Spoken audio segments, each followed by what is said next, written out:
Hi guys! Welcome back to our channel. This is our latest family travel this October 2025. Pauwi kaming Pilipinas para bisitahin ang isa naming anak na 1-year-old pa lang. Please take note, hindi po ito yung vlog namin na papunta namin sa Pilipinas. Ito muna ang layover vlog namin sa Manila bago kami lumipad papuntang Bangkok. Actually, may direct flight naman from Davao to Bangkok. Pero grabe, ang mahal talaga nung time na nag-book kami. Kaya ayun, no choice, nag-layover na lang kami sa Manila. Okay lang din kasi 8 hours lang din naman.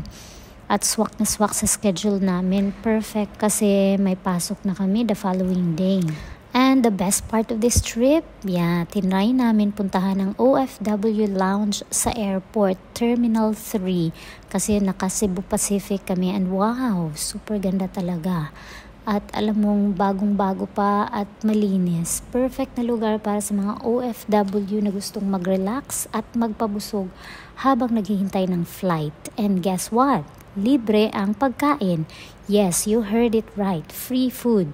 May lugaw, pansit for lunch, unlimited muffins, banana cake, coffee, hot choco, Milo at juices. All you have to do is show your OEC at boarding pass. Then, fill up the short form sa information desk. At kung busog ka na, pwede mo na rin na asikasuhin ang OWA card mo. Super bilis lang. In less than 10 minutes, tapos na at nakuha mo na agad ang card. Ang dali lang. Scan mo lang ang QR code na nandun and fill up your details. Check nila sa counter. So after that, i-check nila, i-verify nila.